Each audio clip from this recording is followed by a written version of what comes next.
When we were working on the s159 wedges, our main goal was to create a shape that really inspired players of all abilities, really working with the tour players on the front end to get their feedback on the shaping and the elements that are really important to them to see it addressed, to have that level of confidence. I was working with players, going out to events about once a month, taking different prototypes and printouts, and getting feedback from all the best players in the world. So one of the common themes that we heard from these players was they wanted to see a little bit less offset and a little bit straighter lead edge. So we went through a lot of different iterations and combinations of lead edge straightness and offset, and we landed on where we are now with the s159 wedges of a slightly squarer lead edge, reduced offset, and that offset is consistent through the set of wedges. When it comes to the s159 wedges, what I was looking for in that new wedge is that I really like the straighter leading edge look when you put it down at the bottom. I'm not a big fan of the huge curve at the bottom, so that straight line really sets up the club nicely right next to the ball.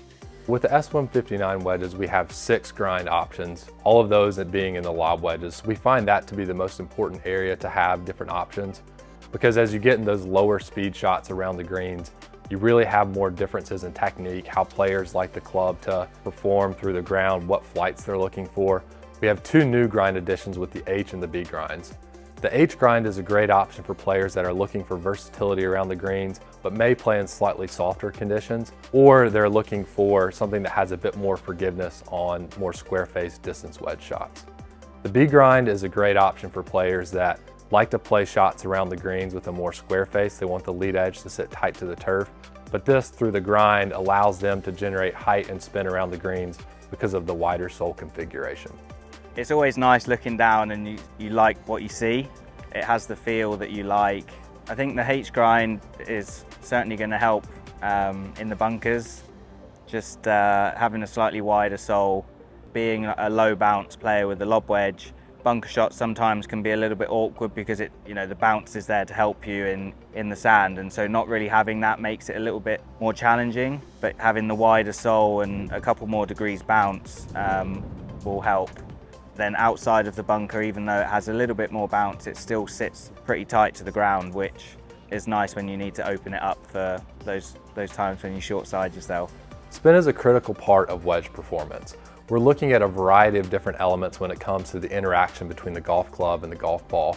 We're maximizing the effectiveness of the grooves, the face blast, the face machining, and all of these things work together to give the golfer the maximum opportunity to generate spin, but also have very consistent spin as they get in different lies around the golf course.